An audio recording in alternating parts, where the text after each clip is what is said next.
Bismillahirrahmanirrahim. Assalamualaikum warahmatullahi wabarakatuh. Waalaikumsalam warahmatullahi wabarakatuh, Kak Faris. Nahmaduhu hamdan katsiran thayyiban mubarakan fih kama yuhibbullah wa yarda. Asyhadu an la ilaha illallah wa asyhadu anna Muhammadan abduhu wa rasuluh. Allahumma shalli wa sallim wa karim wa barik ala nabiyyina wa syafi'ina wa maulana Muhammad wa ala alihi wa sahbihi wa man ittaba'ahum bi ihsanin ila yaumiddin amma ba'du. Sahabatku majelis Quran yang saya rahmati Allah. Alhamdulillah wa syukurillah. Dan nantinya kita bersyukur kepada Allah Subhanahu wa taala yang begitu banyak kenikmatan yang telah diberikannya kepada kita, dan nikmat iman dan Islam menjadi nikmat yang paling agung yang kita rasakan hingga saat ini. Karena nikmat itulah hingga saat ini kita masih bisa istiqamah dalam kebaikan, masih bisa menjalankan ibadah-ibadah yang mahdoh maupun gairah mahdoh, yang wajib maupun yang sunnah. Dan karena iman dan Islam itulah yang membuat kita sampai saat ini bisa bermulazamah dengan para guru kita di MKI, dan ini sebuah kenikmatan yang harus kita syukuri. Selawat dan taslim tentu senantiasa kita curahkan kepada baginda Nabi kita alaihi salatu wassalam, yang menjadi teladan kita dalam berbagai hal, terutama di Ramadan ini. Tentu yang menjadi panduan dalam menjalani Ramadan tentu adalah Nabi kita alaihi salatu wassalam. Mudah-mudahan selawat dan salam tidak hanya kepada keluarganya, para sahabat, dan juga kita umat akhir zaman ini, umat yang selalu merindukan untuk ketemu dengan baginda Rasulullah, dan mudah-mudahan kita mendapatkan syafaat dari beliau. Amin Allahumma amin. Dan sebagaimana biasa di pagi hari, mari kita isi kebaikan kita dengan salah satunya dengan sedekah subuh, dan ini menjadi bagian rutinitas yang kita lakukan apalagi di Ramadan, Syahrul Mubarak, Syahrul Siam, Syahrul Quran, Syahrul Sedekah. Itu banyak nama-nama Ramadan yang menjadi kunci kebaikan untuk kita semua. Dan mudah-mudahan apa yang sudah kita curahkan, salah satunya sedekah, menjadi amal yang kita bisa banggakan di akhirat kelak. Dan insya Allah salah satu sebagian dari amanah yang diberikan oleh jemaah akan kita salurkan kepada saudara kita di Gaza yang saat ini sedang dalam penderitaan. Tentu perjuangan yang masih sangat panjang untuk melawan kaum Zionis Israel, laknatullah alaihim. Dan mudah-mudahan mari kita doakan mereka, mudah-mudahan Allah beri kesabaran kepada mereka, Allah tetapkan iman mereka terus gitu ya, dan kemudian Allah terima para uh, syuhada mereka, dan kemudian Allah rahmati mereka semuanya. Amin Allahumma amin. Sahabatku yang dimuliakan Allah, di pagi ini sebagaimana biasa di Rabu pagi, insya Allah kita selalu membahas sebuah tema penting tentang Asmaul Husna, dan kita sudah menginjak ke tema yang ke-33 ya, tentang Al-Halim. Allah itu adalah maha, diterjemahkan dengan penyantun ya. Tentu makna ini tidak bisa mewakili apa yang sesungguhnya makna terdalam yang ada dalam Al-Halim, dan insya Allah akan dipaparkan oleh Ustaz Dodi Al-Jambari, guru kita yang begitu sabar menemani kita setiap pagi dan juga sore hari kalau di Ramadan. Beliau begitu meluangkan waktu untuk kita semua. Tentu mari kita doakan guru kita, mudah-mudahan Allah selalu berkahi, Allah Amin. selalu jaga, dan Allah Amin. selalu lindungi ya dalam perjuangan dakwah beliau. Assalamualaikum Ustaz Dodi. Assalamualaikum. Waalaikumsalam warahmatullahi wabarakatuh. Kaifahalukum? Alhamdulillah bi khair bi duaikum. Masya Allah. Insyaallah barakallah. Kita insya Allah akan menginjak sebuah tema penting Ustaz ya, tentang Al-Halim itu ya. Jangan diinjak, Ahi. Gimana Ustaz? Jangan diinjak. Masya Allah. Memasuki tema tentang Al-Halim ini memang eh, apa namanya, kita mudah-mudahan bisa meneladaninya ya, karena ini adalah sebuah asma Allah yang ketika kita aplikasikan ke dalam seharian kita, tentu sangat banyak nih aplikasi-aplikasi penerjemahannya yang mudah-mudahan kita semuanya bisa menelannya. Baik, Ustaz, tafadhal masykura, eh, seluruhnya waktu untuk dimanfaatkan kita untuk kajian Asmaul Husna. Tafadhal masykura. طيب شكرا جزاكم الله خير بارك الله فيك وتعالى الله في كل حياتكم إن شاء الله. Amin, amin. Bismillah, wassalatu wassalamu ala rasulillah. Assalamualaikum warahmatullahi wabarakatuh. Waalaikumsalam. Waalaikumsalam Waalaikumsalam warahmatullahi warahmatullahi wabarakatuh. wabarakatuh. Alhamdulillah, alhamdulillahi wa kafa, wassalatu wassalamu ala nabil mustafa, wa ala alihi wa sahbihi ahli siddiqi wal wafa. Bapak Ibu, sahabat MKI dimanapun berada, calon penghuni surga semuanya, kita bersyukur pagi hari ini Allah SWT masih berikan kesempatan kita untuk perbaiki amalan kita, baik ibadah maupun muamalah kita. Allah masih berikan kesempatan kepada kita untuk memperbanyak bacaan Al-Quran kita. Allah masih memberikan kesempatan kepada kita untuk memperbanyak sholat-sholat kita. Dan Allah masih memberikan kesempatan kepada kita untuk kita bisa bersedekah lebih banyak dari yang sebelumnya. Karena seperti Ustaz Khalid sampaikan tadi bahwa bulan ini namanya banyak. Ada Syahrul Khair, Syahrul Mubarak, dan seterusnya. Dan salawat serta salam semoga senantiasa tercurah ke hadirat Rasulullah SAW, berikut para keluarga, sahabat, dan para pecinta risalah dan syariat beliau hingga akhir zaman. Mudah-mudahan kita yang hadir pada kesempatan pagi hari ini bisa menjadi bagian dari golongan orang-orang yang mendapatkan syafaat beliau kelak di akhirat. Amin. Amin, amin, Allah. Al-Halim, menurut Abu Hamid Al-Ghazali, Allah yang menyaksikan kedurhakaan para pendurhaka, melihat pembangkangan mereka, tetapi semua itu tidak mengundang Allah Subhanahu wa taala untuk segera bertindak, untuk segera mengazab mereka. Dan Allah pun tidak disentuh oleh kemurkaan atau terdorong untuk bergegas menjatuhkan sanksi. Padahal Allah teramat mampu dan kuasa untuk melakukannya. Kita kalau di jalan ada yang nyenggol spion mobil kita, nyenggol spion motor kita, udah melotot nggak karuan itu.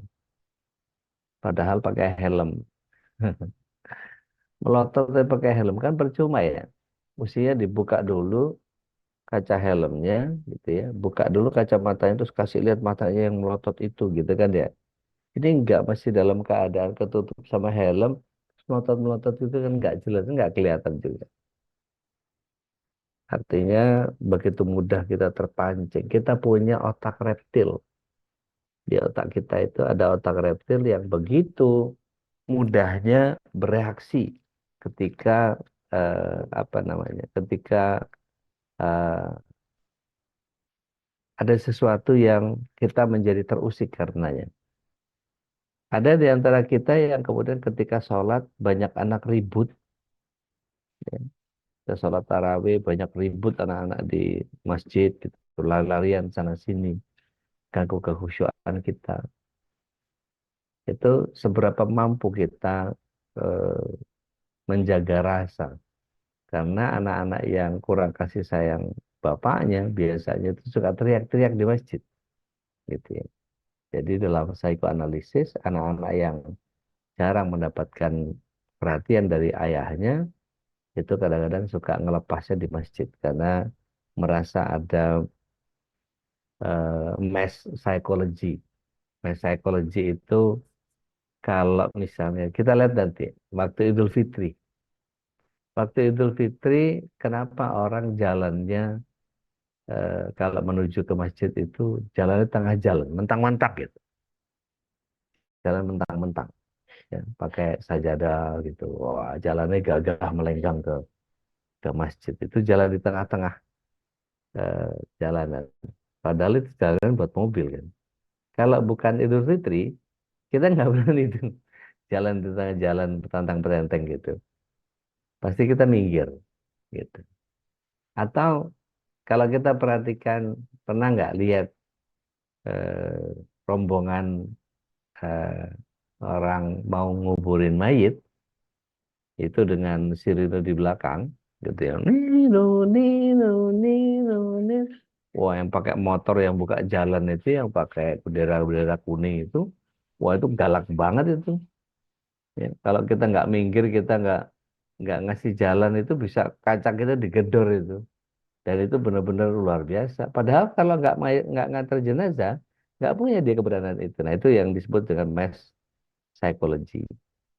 Nah anak-anak yang tadi teriak-teriak itu biasanya bapaknya kurang menyayangi mereka, kurang kurang penyantun sehingga dia caper. Ghairil maghdubi alaihim waladdallin. Amin.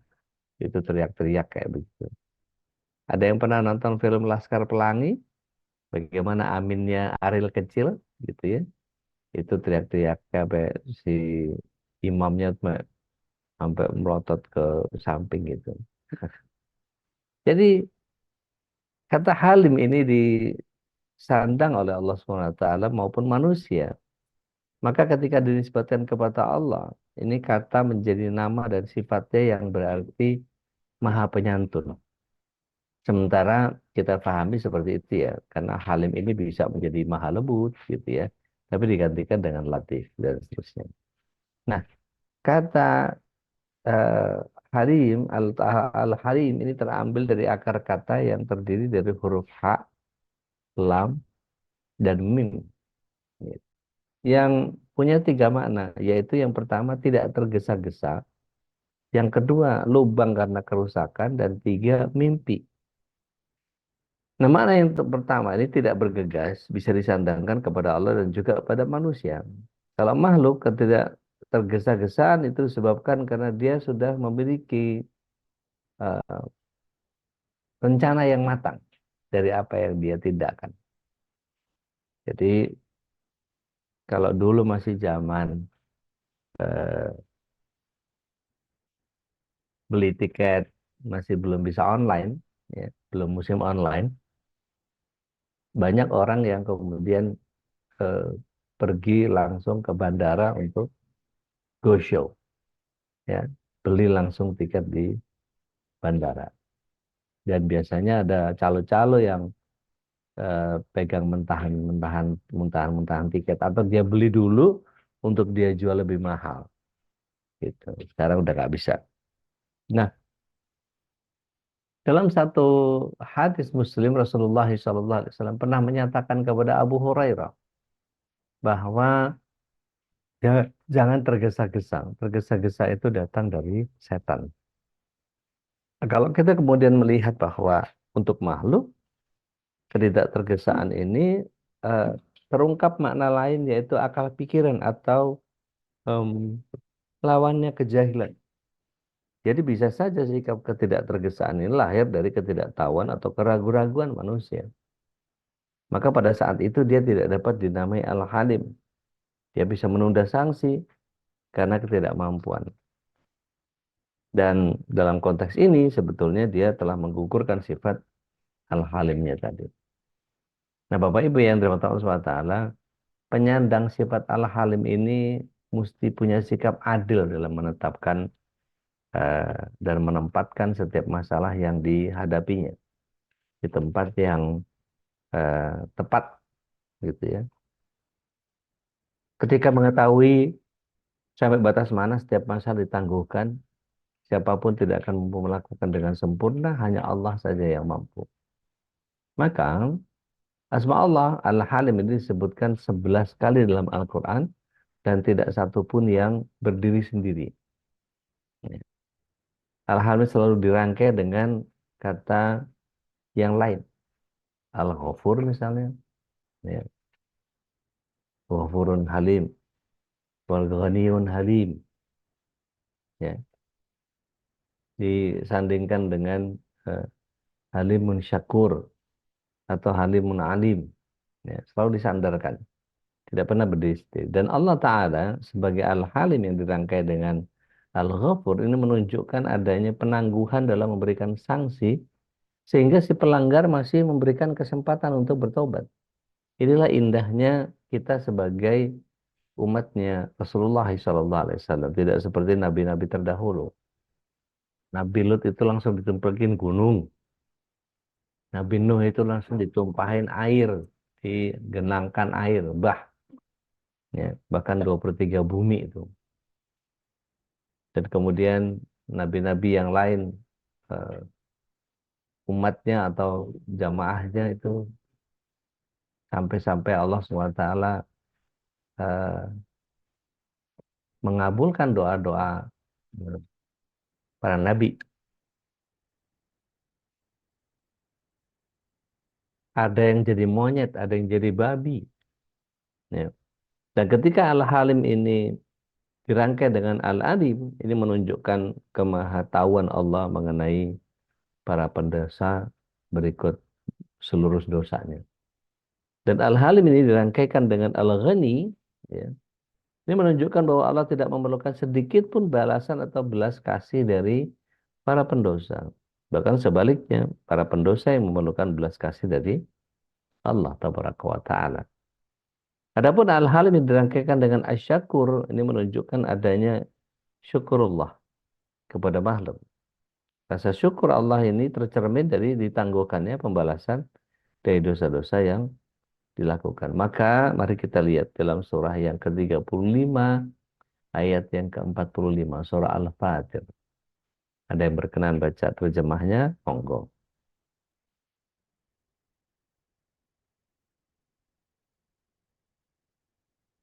Surat 35 ayat 45. Iya udah. Mangga.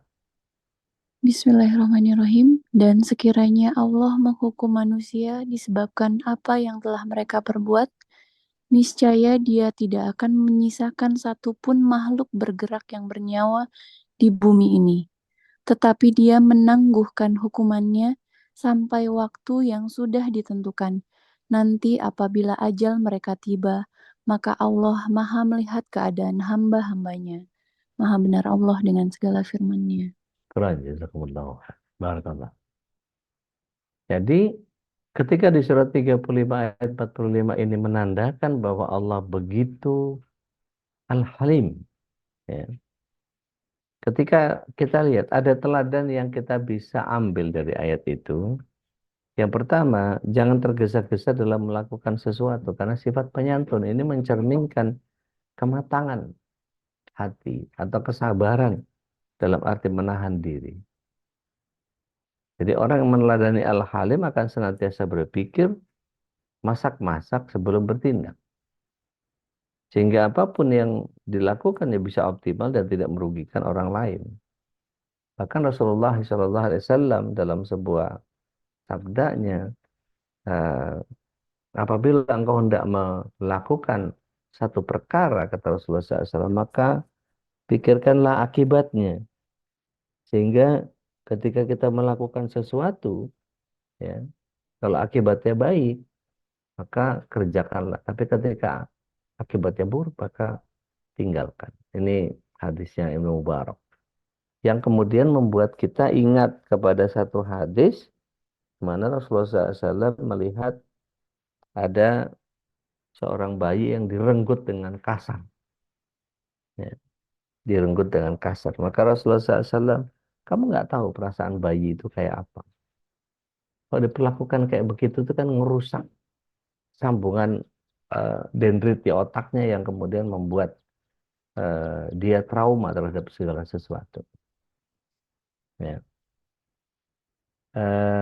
Salah satu contoh, misalnya seorang bayi yang baru melihat kucing, kan pasti lihatnya lucu gitu ya. Tapi kalau kemudian kucing itu tiba-tiba ketemu sama musuhnya, terus tiba-tiba langsung berantem, berantem. Wah, itu membuat anak yang baru tahu kucing, wah itu stres banget. ya dia kan nggak suka dan kemudian dia menangis dan pasti cari pelukan ibunya atau bapaknya. Dan ini ketika misalnya ada satu tempat di mana dia pernah pertama kali ketemu dengan kucing, pasti di tempat itu dia menjadi sangat was-was.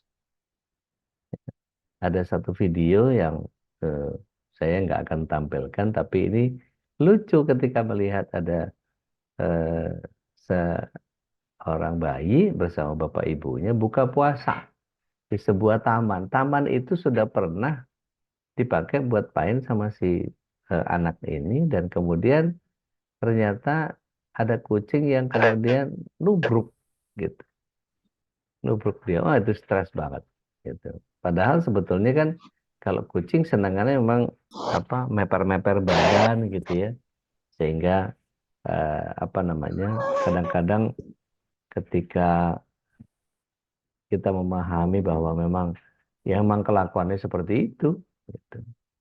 Nama juga kucing cari meper-peperan gitu, tiba-tiba rrr, rrr, rrr, gitu.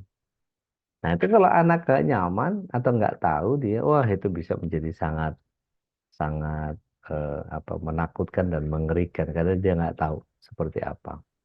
Nah, ada bagian yang kemudian kita bisa melihat bahwa yang kedua dari ayat itu, kita dituntut untuk mampu menahan amarah, mampu menahan untuk tidak membalas dendam kepada yang bersalah dan tidak memutuskan bantuan kepadanya. Walaupun hanya sebentuk doa, yang bersangkutan bisa bertobat dan memperbaiki diri. Apabila yang berdoa saja harus berbuat baik, bagaimana pula dengan saudara seiman yang tidak menyakiti kita?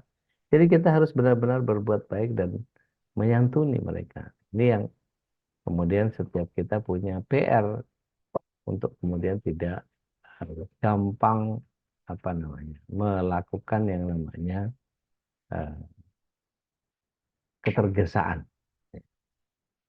Maka spiritnya Al-Halim ini bijak melihat kesalahan orang lain. Jadi tidak terlalu gampang itu tadi, otak reptilnya nyala atau gampang menjudge orang lain, gitu ya. Dan peneladanan ini menuntut kita untuk bersikap bijak dalam beragam hal.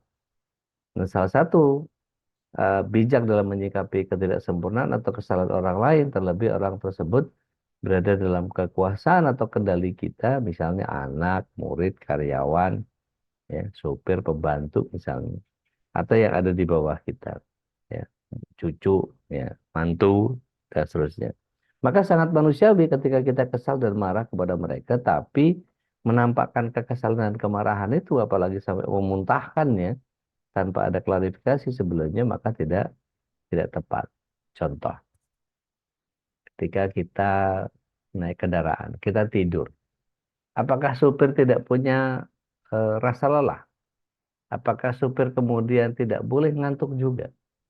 Gitu. Maka berbagai macam alasan yang kita akan buat, excuse-nya gitu ya. Namanya supir kan harus fit terus. Jadi nggak boleh ada salahnya, nggak boleh, wah ini mendingan mempekerjakan malaikat aja nggak bakal ada salahnya. Itu nggak mungkin.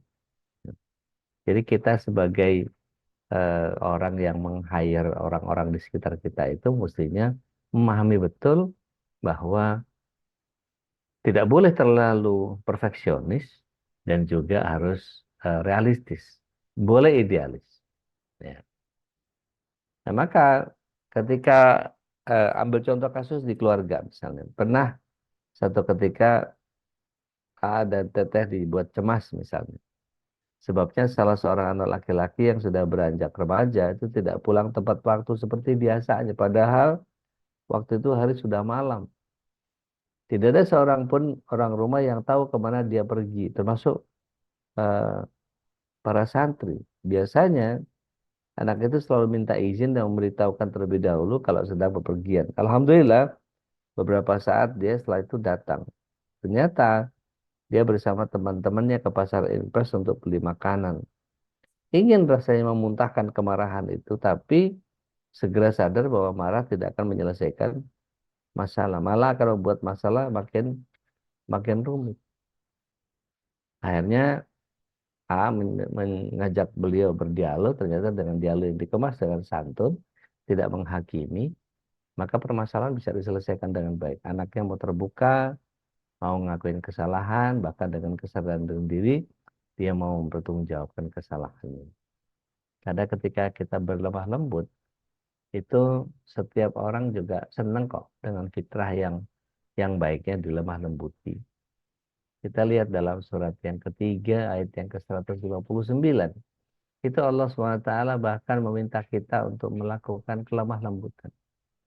A'udzubillahi minasyaitonirrajim. Maka berkat rahmat Tuhanmu lah engkau ya berlemah lembut kepada mereka. Bahkan kemudian diminta kita untuk kemudian tetap bersikap lembut, ya, berhati, santun, sehingga betul-betul orang nggak kabur dari kita. Nah, ada fase pertumbuhan yang kemudian dibutuhkan cara mendidik dan cara mereka untuk mengarahkan itu yang berbeda. Ya. Kalau kita belajar Stephen, ya itu eh, anak-anak yang sensing lebih banyak gerak, anak-anak yang thinking lebih lebih banyak berpikir dan kemudian healingnya adalah eh, alam, gitu. Nah, kalau kita lihat anak kita insting ternyata memang senangnya berteman.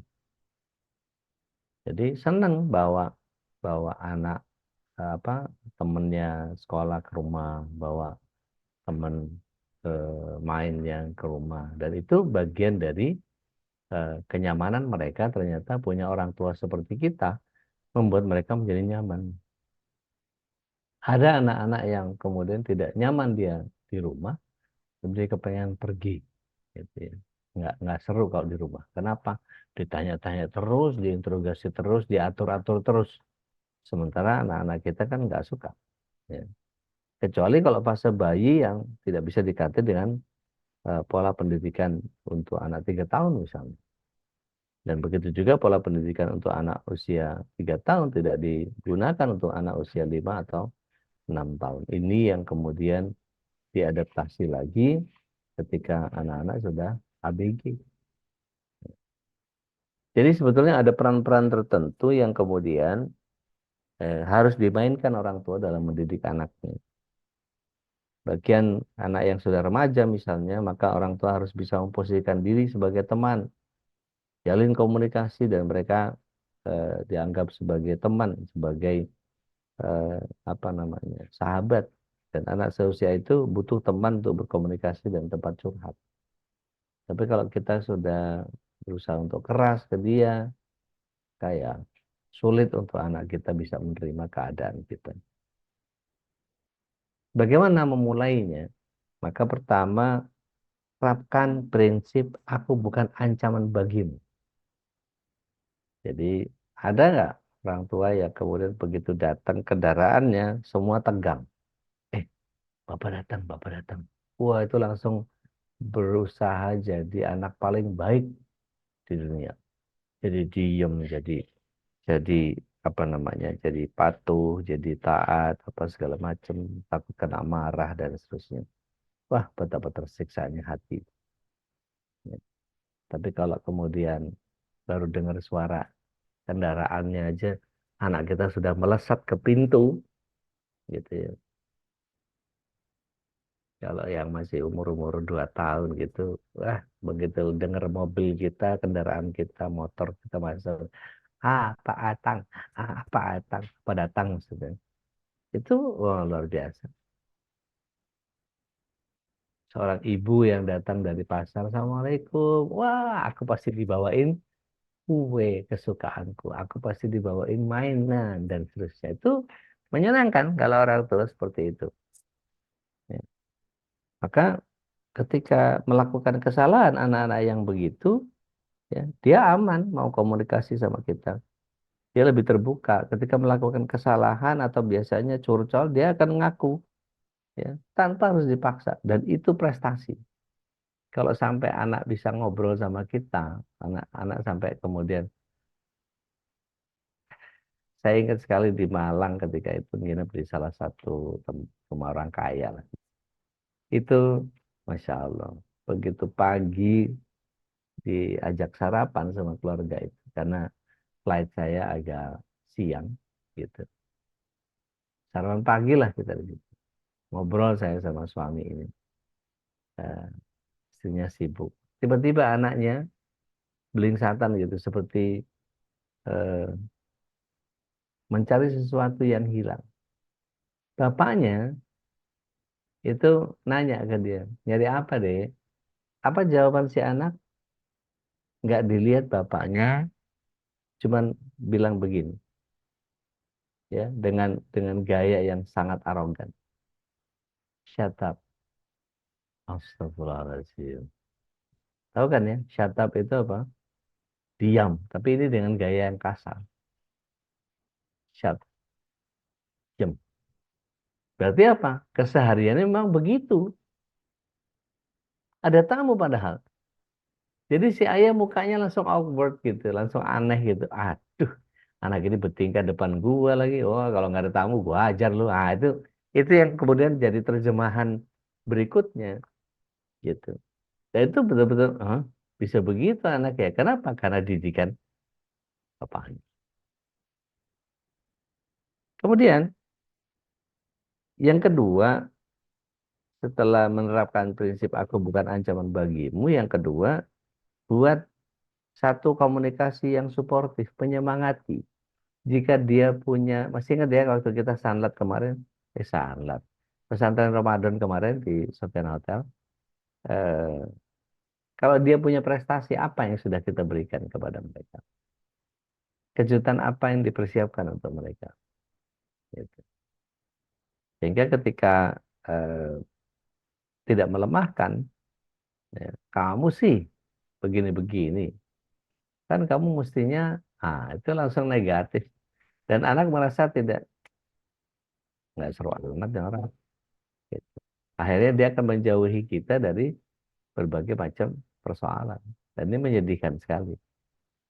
Saya kalau anak saya lagi sibuk sendiri terus nggak mau berbagi, nggak mau nanya, itu saya berasa kayak nggak jadi orang tua. Tapi ketika anak, Bapak mau ngobrol, oke. Itu saya langsung tutup laptop, saya tutup HP, I'm listening. Gitu. Pak, kalau gini, gini, gini, gini gimana? Oke, kau pertimbangkan. Kalau gini, gini, gini seperti apa dan segala macam. Itu bagian yang kemudian membuat kita menjadi sangat luar biasa. Ini yang kemudian setiap kita perlu mempelajari bagaimana sikap kita kepada anak kita.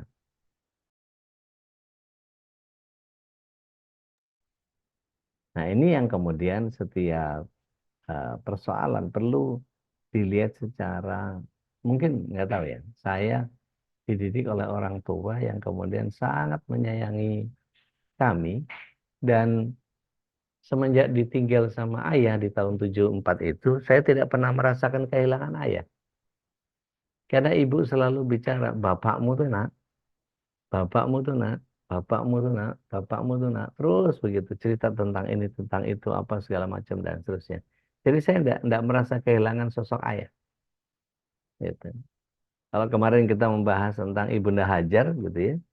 Nah mungkin seperti itu. Ibunda Hajar itu menyampaikan bahwa bapakmu itu wah luar biasa. Tapi kan ini bapaknya masih ada. Sedangkan saya, bapak sudah nggak ada. Dan kami merasa bahwa kami seperti dibesarkan oleh dua orang tua meskipun ibu saya sampai meninggal nggak mau menikah lagi. Gitu. Itu bagian yang sangat membekas di saya. Dan saya betul-betul kagum dengan cara beliau, Allahyarham, di dalam eh, menyampaikan bagaimana pohon keluarga itu menjadi sangat luar biasa. Dulu buyutmu itu nak, dia pemain tonil. Dia begini, dia begitu, apa segala macam. Kayaknya kamu ada nurun deh. Jadi betul-betul ada kebanggaan dari masa lalu yang kemudian disampaikan kepada kami. Diceritakan bahwa ayah kami itu health driver. Ada eh, apa ring besar yang dinyalakan api, kemudian ayah saya dengan Harley Davidsonnya diterobos itu apinya. Dan bahkan beliau pernah keliling stadion dengan eh, Harley yang stangnya dikunci, dan kemudian beliau ganti di atas sadel itu, ganti dari eh, PDH ke PDL. Jadi pakaian dinas lapangan sama ke pakaian dinas harian. Begitu pakai tongkat komandonya, beliau terakhir mayor, itu Angkatan Darat. Itu dari mulai baju biasa dari PDH ke PDL itu betul-betul berdiri di eh, joknya Harley, terus kemudian dia hormat apa namanya keliling stadion itu. Dan itu Masya Allah, saya masih sempat lihat fotonya meskipun hancur termakan oleh bocoran atap gitu ya. Tapi melihat foto itu menjadi satu kekaguman yang buat saya, wow, luar biasa ayah saya gitu. Dan ketika melihat peninggalan beliau ada sebuah meja workshop, itu Masya Allah rapihnya luar biasa. Ada eh, palu dari mulai yang besar sampai yang kecil, sampai palu yang betul-betul kecil, sampai seukuran eh, pensil begitu. Waktu itu karena nggak dijelasin sama ibu, jadi saya nggak tahu ya, buat mainan aja semua. Catok besi itu ada dua kiri kanan. Yang satu itu eh, pernah saya pakai buat apa? Memeras tebu. Jadi tebu ditaruh di catok itu, terus kemudian kasih eh, apa? Selembar kertas dikasih plastik gitu, diarahkan ke bawah, badan ke ember, terus kemudian kita puter itu catoknya, dan kemudian itu ngepres apa namanya tebunya itu, dan airnya keluar dari situ dan seterusnya. Jadi karena orang tua yang senantiasa memberikan rasa halimnya, penyantunnya kepada kita, ini membentuk anak-anak yang kemudian menjadi sangat luar biasa. Nah, yang ketiga, ini ada keterbukaan, ya, ada keterbukaan dan suka dikoreksi. Jangan malu mengakui kesalahan atau kekurangan diri. Jangan ragu belajar sama anak kalau memang mereka punya ilmu yang belum kita miliki. Waduh, Bapak sih nggak ngerti itu. Ajarin Bapak dong. Nggak apa-apa itu. Jangan sampai kemudian kita merasa bahwa masa gitu aja nggak tahu, gengsi banget. Gitu. Jangan.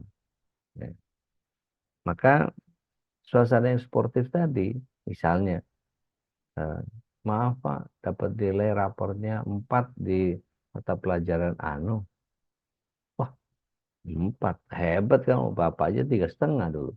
Kamu lebih hebat dari Bapak. Itu kan Bapak malu, tapi setelah itu jadi rajin belajar, berusaha belajar mati-matian. Setelah itu jadi bintang kelas. Bisa lah, ya. Kalau belajar sungguh-sungguh, kamu pasti bisa. Gitu. Reza Radian itu dikasih tahu sama ibunya ketika masih awal-awal sekolah dia malas belajar gitu. Tapi ketika ibunya cukup mengatakan eh, gimana rasanya jadi ranking segitu itu, ya nggak enak. Oke.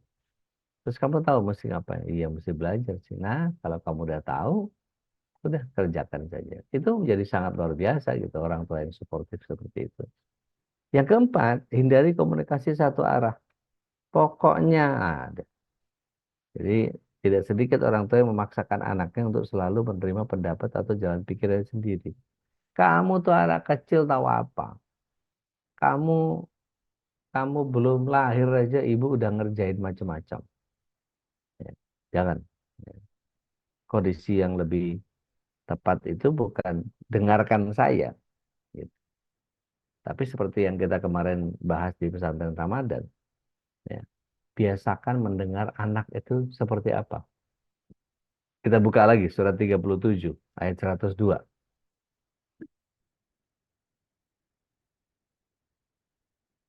Ketika Nabi Allah Ibrahim menyatakan kepada Ismail alaihissalam, aku harus menyembelihmu.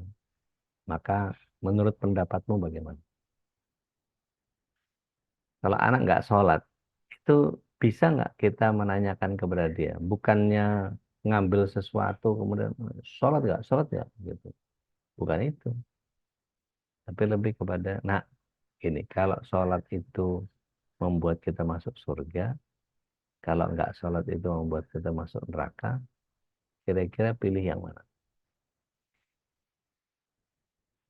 Pilih neraka Pak, jadi nggak usah sholat. Waduh, berarti kita yang kurang menyampaikan tentang konsep neraka itu seperti apa. Sampaikan dulu, belum clear brief. Kalau di clear brief soal surga dan neraka, surga nanti kamu bisa gini, gini, gini. Di neraka kamu bakal diginiin dan seterusnya.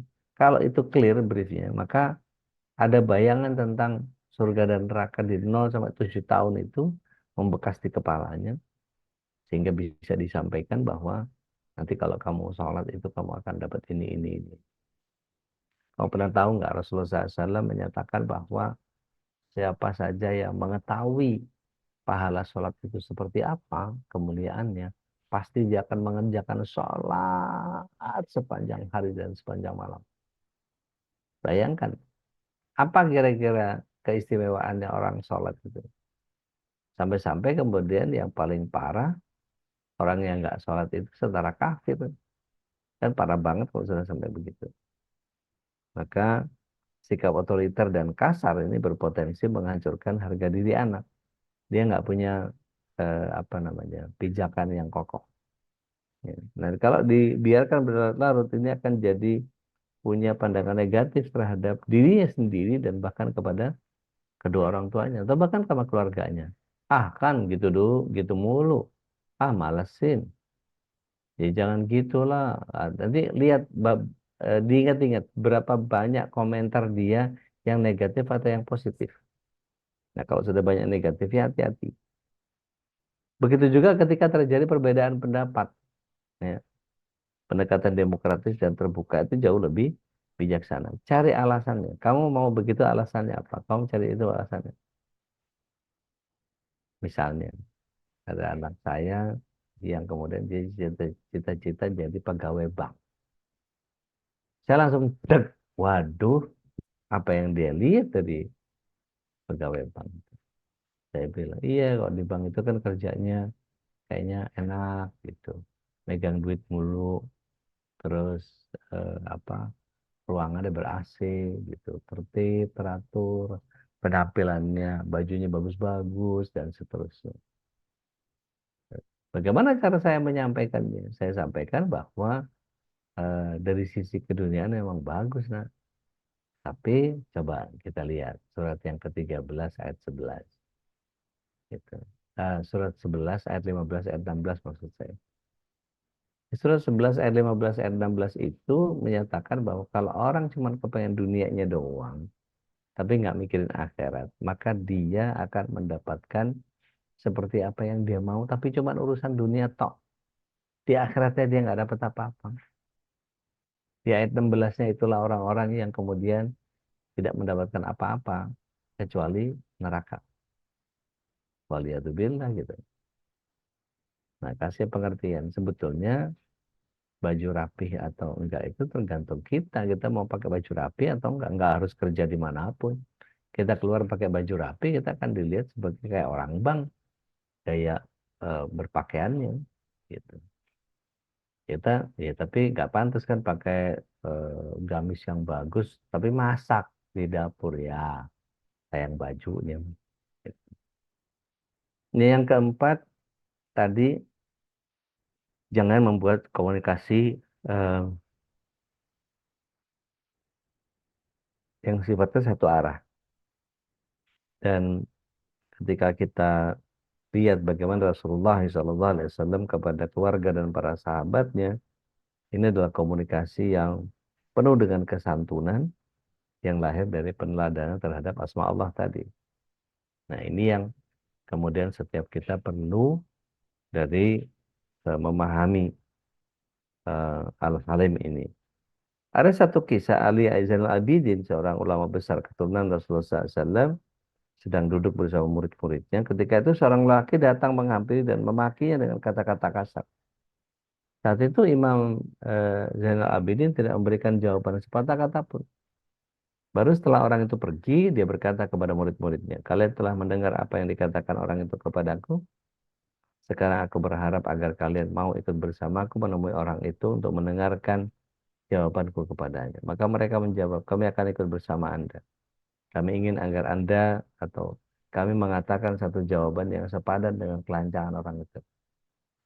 Maka berangkatlah Ali Zainal Abidin ini bersama sahabatnya menuju rumah laki-laki itu. Di tengah perjalanan mereka mendengar ulama besar ini membacakan sebuah ayat Al-Quran. Ya. Di surah Ali Imran ayat yang ke-135. Mangga, daun badai maus.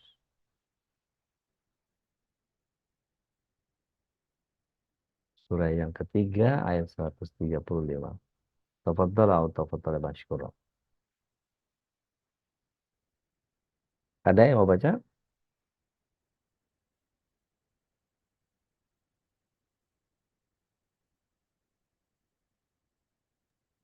Boleh Ustadz, Ina Ustadz. Boleh teh, mangga.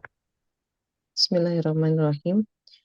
Dan juga orang-orang yang apabila mengerjakan perbuatan keji atau menzolimi diri sendiri segera mengingat Allah, lalu memohon ampunan atas dosa-dosanya.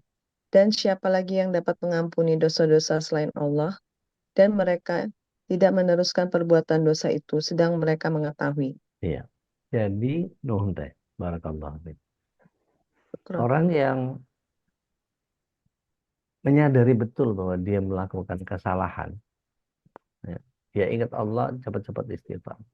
Ya. Walladzina fa'alu fahisyata aw dzalamu anfusahum dzakarallah fastaghfaru lidzunubihim. Ya, al-ayat. Nah, perilaku Ali Zainal Abidin ini bisa dijadikan sebagai indikator oleh para muridnya. Dia bisa memaafkan kelancangan laki-laki itu. Ternyata benar ketika sudah berada di hadapannya, dan Abidin mengatakan bahwa saudaraku, engkau telah datang kepadaku dengan mengatakan sesuatu tentang diriku. Jika yang kau katakan itu benar adanya, aku akan mohon ampun kepada Allah. Akan tetapi, seandainya engkau menuduhku berlaku tidak bersalah, aku akan mohonkan ampunan Allah untukmu. Maka dengan malu dan penuh penyesalan, laki-laki ini menjawab, sungguh aku telah menuduhmu dengan kebohongan padahal kau tidak pernah berbuat salah. Jadi apa yang dilakukan oleh Ali Zainal Abidin ini mencerminkan sebuah sikap mulia di mana eh, luar biasa, halim, dia eh, sifatnya lembut gitu, dan kemudian bisa menyantuni eh, orang yang melakukan kesalahan kepada dia, dan ini menjadi tidak mau membalas dendam atau menahan diri dari berbuat yang kecil. Nah, di sini Ali Zainal Abidin mampu meneladani al-halim yang dimiliki Allah Ta'ala sesuai dengan kapasitasnya sebagai manusia. Jadi intinya bagaimana? Jangan tergesa-gesa dalam memvonis atau menghukum orang yang bersalah. Hukuman baru dijatuhkan ketika tidak ada lagi cara yang paling layak kecuali menjatuhkan hukuman. Ya. Anak-anak yang ribut di apa di masjid misalnya, belajar memaafkan kesalahan orang yang pernah berlaku buruk sama kita atau membalas apa yang mereka lakukan dengan kebaikan sebagai sebuah bentuk konkret dari kesantunan dan pengampunan kita. Masih ingat bagaimana kasusnya Abu Bakar As-Siddiq radhiyallahu anhu yang ketika Aisyah difitnah sampai kalungnya ketinggalan. Itu bagian yang kemudian dia bersumpah kepada kerabatnya, saya tidak akan ampuni kamu, saya tidak akan santuni kamu, maka saya tidak akan pernah melakukan itu. Tiba-tiba Allah SWT turunkan surat 24 ayat 22 sebagai sebuah pelajaran kepada Abu Bakar As-Siddiq radhiyallahu anhu. Dia langsung mengkelap, langsung kaget, dan kemudian langsung nyamperin kerabatnya. Saya tetap akan santuni kamu dan saya sudah maafkan kamu. Karena apa? Tidak memaafkan kesalahan orang itu akan berakibat kepada Allah tidak akan mengampuni kita. Serem banget. Ya. A'udzubillahi min dzalik, maka mohon kepada Allah SWT al-halim, limpahan kemurahan dan kesantunannya, dengan menyudahi perbuatan-perbuatan buruk yang kita terlalu perfeksionis itu tadi. Lalu menggantinya dengan berbagai perbuatan baik. Bersegera bertobat kembali kepada Allah sebelum Allah melaksanakan ketetapan hukumnya kepada kita. Bahkan sampai ada seorang masyayikh yang selalu senantiasa menutup wajahnya ketika dia mengajar. Bahkan muridnya sudah sangat banyak, dia tetap menutup mukanya. Kenapa rupanya? Dulu dia pernah mendahului imam di dalam sholatnya. Maka Allah rubah wajahnya, mohon maaf, seperti wajah keledai. Maka sejak itu dia terus menutup wajahnya terus dan mengajar seperti itu. Karena ketika ada orang yang bertanya, maka dia tunjukkan wajah yang sebenarnya. Saya pernah melakukan kesalahan yaitu mendahului imam. Ya. Maka inilah yang Allah SWT berikan kepada saya. Maka sejak saat itu dia belajar fikih sholat, dia perbaiki semua ibadahnya, sampai kemudian dia jadi ulama besar. Dalam hadis riwayat At-Tirmidzi dan Ibnu Majah, ada satu doa yang la ilaha illallah wal halimun hakim. Ya. Subhanallahu rabbis samawati sab'ina wa rabbul arsh al-azim la ilaha illa anta.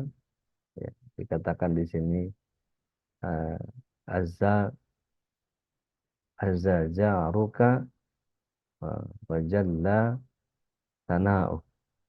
Jadi maha suci Allah yang langit yang tujuh yang dia ciptakan dan pemilik arsy yang agung, tidak ada Tuhan yang pantas disembah selain Engkau, maha kuat pertolonganmu dan maha mulia pujianmu.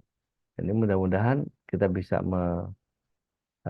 mendapati orang yang punya ilmu syariat dan fikih yang luas serta mendalam, tetapi hati mereka kosong dari kelembutan agama dan kecintaan kepada sesama. Maka sebagaimana kita mendapati orang yang punya kelembutan agama dan kecintaan kepada sesama, tapi ilmu syariat mereka sangat sedikit. Dan kedua golongan ini sudah melakukan kesalahan. Ketahuilah bahwa seorang yang berilmu tapi tidak memiliki hati, dia layaknya penyair yang tidak punya kesadaran, dia berbahaya bagi Islam dan tidak akan bisa mengambil manfaat dari kemuliaan agama. Wallahu a'lam bishawab.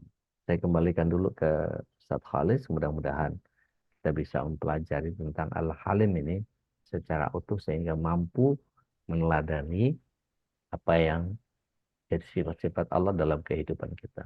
Wallahu a'lam bishawab. Saya kembalikan lagi ke Ustaz Khalis. Tafadhol masykurin, Ustaz. Alhamdulillah, wasyukurillah, jazakallah khairan Ustaz. Mudah-mudahan kita semua bisa menjadi pengamal-pengamal sejati ya terhadap sifat Al-Halim ini. Dan tadi kalau disampaikan oleh Ude, betapa teladan dari keluarga itu begitu kuat ya, yang bisa menanamkan nilai-nilai akhlak yang mulia ini, yaitu kita menjadi orang-orang yang Al-Halim, penyantun, penyabar gitu ya, orang yang tidak gampang reaktif terhadap setiap peristiwa.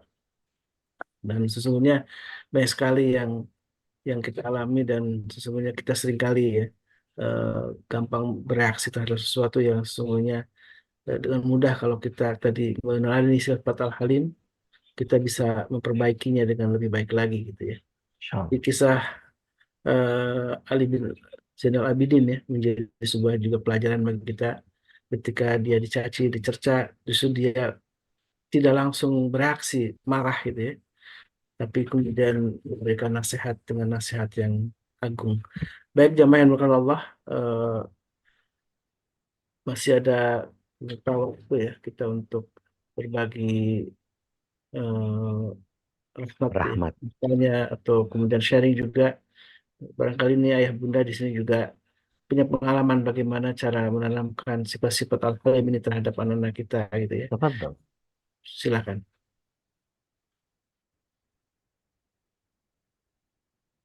Dan Ramadan menjadi salah satu momen istimewa Ustaz ya untuk juga mengajarkan al-halim ini gitu ya.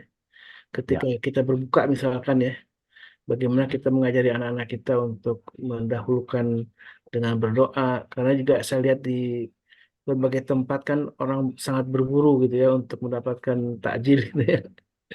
kemudian malah melupakan bagaimana sebuah adab-adab yang harus dilakukan terlebih dahulu. Silakan tadi Bu Ina lebih dulu resen, silakan.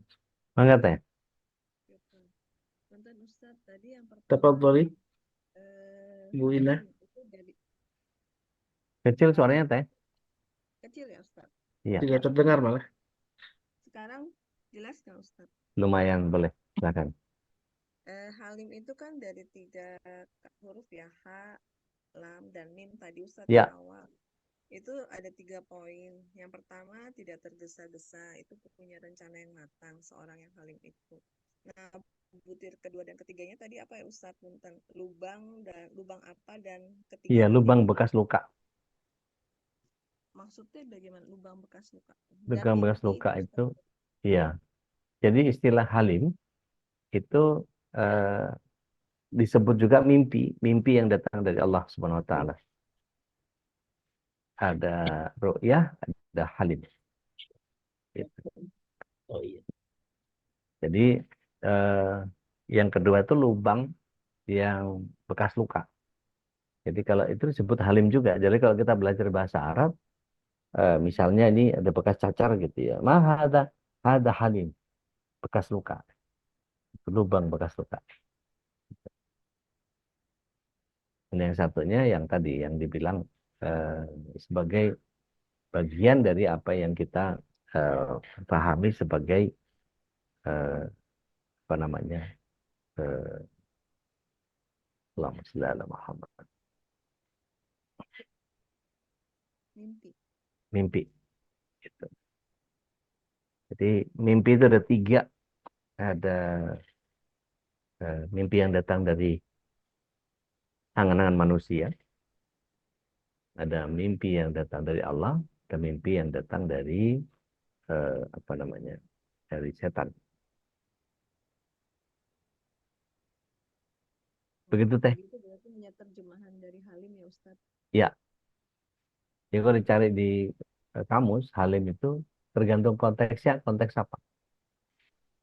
Kalau disebutnya al-halimun syakur, pasti sifat Allah. Gitu.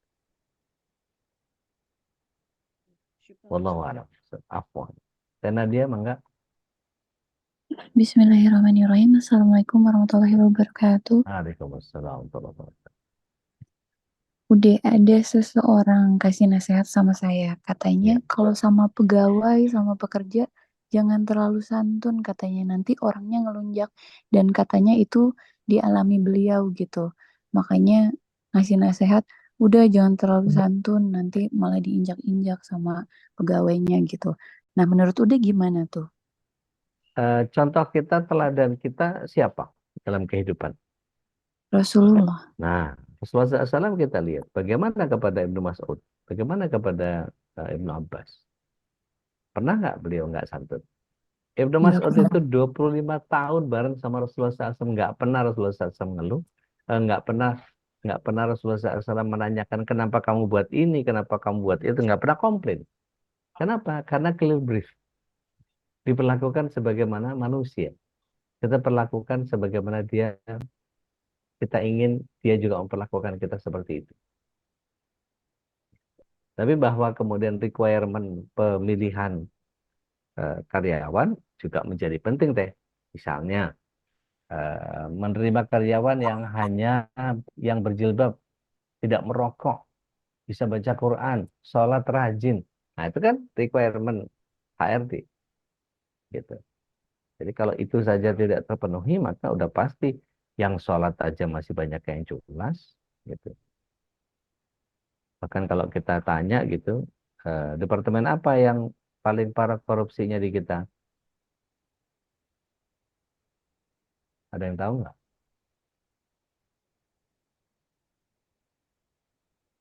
Departemen Apa? Departemen Agama Tuh, kan Agama. ibu yang ngomong ya, bukan saya ya. katanya. Iya, kok sampai sampai pengadaan Al-Quran saja sampai dikorupsi itu kan kayak, dia punya Tuhan nggak sih? Gitu.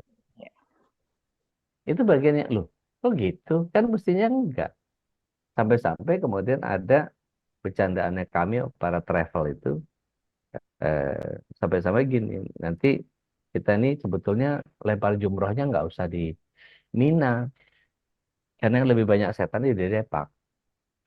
Iya, Tuh, dilempar timpukin, aja. iya lemparin aja ke Depak. Itu kan jadi bagian lo. Padahal banyak ustadz di sana, pulang haji segala macam, tapi kok malah korupsi. Nah, itulah.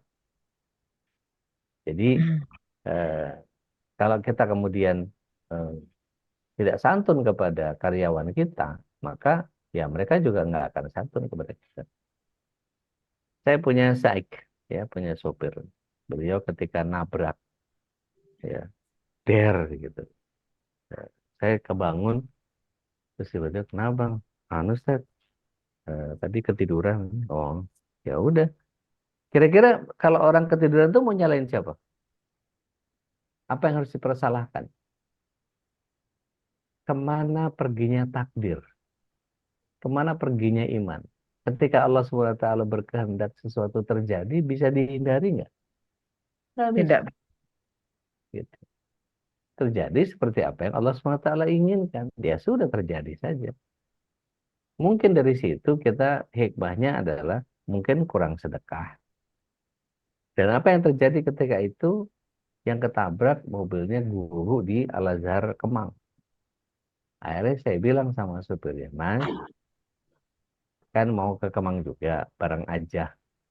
Ya, kan cuman istilahnya ketabraknya nggak parah.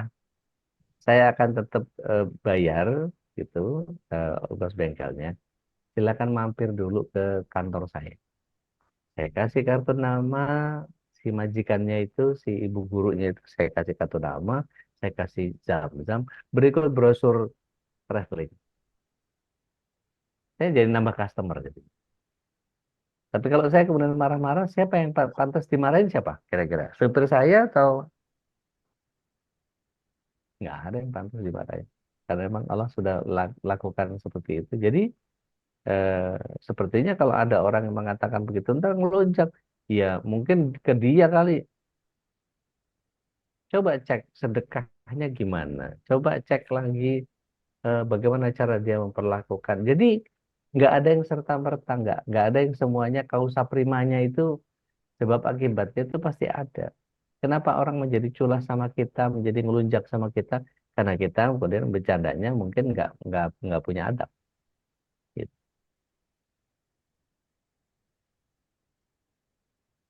Tolong Allah. Gitu teh. Jazakallahu khair Wakadari deh. bar. Yang lain monggo.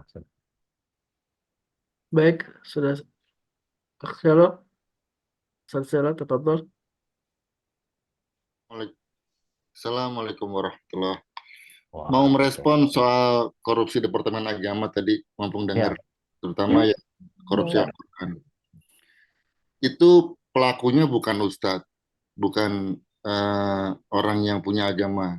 Dia dua orang pelakunya pengusaha. Kebetulan memang dia dekat dengan menteri yang saat itu. Jadi memang kalau udah pengusaha, mau ada dimanapun, ya ya begitu. begitulah ya. Nah, begitu. Jadi mohon izin, eh, bukan ulama-ulama yang di Depak yang salah itu, Ustaz. Ya, Memang ada pengusaha. Dia itu dua orang, saya kenal betul dua orang itu. baik. Masya Allah. Syukran Betul. jazakumullah khair. Departemennya Mas Selo yang itu bukan orang departemen. Iya, Maksudnya jadi ada oknum lah di situ gitu. Yang eh, banyak. iya itu dua orang pengusaha itu kebetulan asisten pribadinya menteri yang terkait. Menteri itu kemana-mana dari zaman rezim lama gitu kan. Kebetulan saat itu ditunjuk jadi menteri ad hoc waktu itu sementara. Nah pengusahanya karena sudah melekat gitu kan, bikinlah Bermain. pengadaan Quran itu. Jadi bukan ulama di Departemen Agamanya. Ya, Gitu. syukran jazakumullah khair. Afwan, Waalaikum. Tapi ada bagian yang lain, misalnya Ya, saya kan banyak ya. di travel itu biasanya berurusan dengan orang Depak. Ya, saya Itu, merespon yang Quran Ustaz. oh oke, siap. Ya, artinya kalau misalnya nggak cuma itu ya, artinya itu cuma contoh kecil. Syukran klarifikasi. Afwan. Jadi kalau kemudian kita lihat, ada nggak kasus yang lain? Oh banyak, gitu. urutan haji, ya urutan haji. Ketika ada yang menunda lunas, ada yang meninggal, itu kan mestinya urut kacang. Itu ternyata ditawarkan kepada kami, nambahin 7 juta untuk bisa dapat nomor porsinya naik. Itu kan ya oknum mana? Oknum yang punya kebijakan di dalam. Jadi ya ya begitu, makanya jadi sampai sampai eh, sampai ada idiom seperti itu. Departemen apa yang paling paling korup? Departemen agama. Jadi dari bagian itu saja sudah mencerminkan bahwa ya eh, tidak boleh kita kemudian tidak apa namanya melakukan kesantunan itu. Ya. Tapi syukran jazakumullah khair kalau itu bukan orang Depak ya. Tapi kesalahan yang lain juga cukup banyak gitu, dan saya berinteraksi sendiri dengan mereka yang kemudian menawarkan itu. Waktu Visa Furoda Amburadul kemarin, oh luar biasa itu. Gitu. Bisa udah disediain ratusan ribu dolar, itu kayak nggak punya harga itu, dan betul-betul chaos yang waktu tahun itu. Itu wallahu a'lam. Bisa. Ya, subhanallah ya. Memang kalau agama hanya dijadikan sebagai ilmu saja tanpa kemudian pengamalan itu berat saja. Banyak sekali Mengerikan. orang-orang yang kemudian tahu tapi malah justru malah melanggar juga ya terhadap syariat itu. Karena tahu gampang, nanti kalau istighfar kan Allah Maha Pengampun. Masya Allah. Tinggal istighfar aja. Baik, Menggampangkan. alhamdulillah, masyaallah, jazakallah khairan Ustaz Wa atas kadzalik, barakallah. ilmu dan nasihatnya. Mudah-mudahan di Ramadan ini kita mampu mempraktekkan salah satunya Asmaul Husna, nama Allah yang agung ini, yaitu Al-Halim ya. Dan tentu tidak hanya teladan dari orang-orang tua kita yang jadi lekat ya dalam keseharian kita, dan juga mungkin dari guru-guru kita yang juga menjadikan teladan untuk kita. Mudah-mudahan kita semakin memahami ayat dalam Allah, ayat dari Allah ini Subhanahu wa taala, yang salah satunya banyak disebutkan dalam Al-Qur'an tentang Al-Halim gitu ya. Dan biasanya digandengkan dengan tadi ada beberapa ayat, misalkan digandengkan dengan Al-Ghani, kemudian juga Asy-Syakur, kemudian juga dengan Al-Ghafur gitu ya. Mudah-mudahan ini semakin menambah wawasan kita tentang bagaimana sesungguhnya Asmaul Husna ini bukan nama yang berada di langit sesungguhnya ya, tapi nama yang justru berada di bumi, dalam artian kita mampu melaksanakannya, teladan agung yang ada dalam Asmaul Husna itu. Baik jamaah yang dimuliakan Allah, tidak lupa kami tetap mengingatkan ini Ramadan, mari kita memperbanyak amal. Banyak sekali amal-amal yang bisa kita lakukan selama Ramadan ini. Tentu dari kajian-kajian udah sudah pernah menyebutkan bahwa ini adalah bulannya Al-Quran gitu ya. Kita memperbanyak interaksi dengan Al-Quran. Juga kita bulannya sholat, kita juga memperbanyaknya sholat, dari mulai sholat yang wajib tentunya, juga yang sunnah-sunnah, dan juga ada bulan sedekah ya Ustaz ya. Karena Nah. ini menjadi ajang kita untuk memperbanyak amal kebaikan untuk orang lain, dan disebutkan dalam sebuah sabda Nabi yang mulia, Rasulullah itu ajwad ya, sangat ajwadun nas, manusia paling dermawan gitu ya. Dan ketika di Ramadan 2 kali lipat Rasulullah kedermawanannya, dan itulah Rasulullah SAW yang menjadi teladan kita. Mudah-mudahan kita mampu menerapkan keteladan Rasulullah, salah satunya kedermawanan dalam kehidupan kita sehari-hari, apalagi di Ramadan ini. Lebih lembut dari angin bahkan. Dan Iya, Rasulullah SAW menyebutkan afdhalus shadaqati shadaqati fi Ramadan. di Ramadan. Aktual paling ini yang sudah di-share juga nih dengan oleh Bunda Yanti ya, dalam grup Abdul Sadaqah Ramadan, yaitulah yang juga mudah-mudahan menjadi motivasi kita untuk memperbanyak sedekah.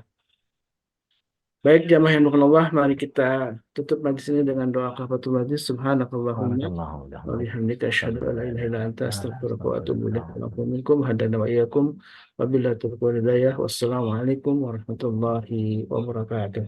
Assalamualaikum warahmatullahi wabarakatuh. Waalaikumsalam warahmatullahi wabarakatuh. Jazakallahu khair. Wa kadzalik.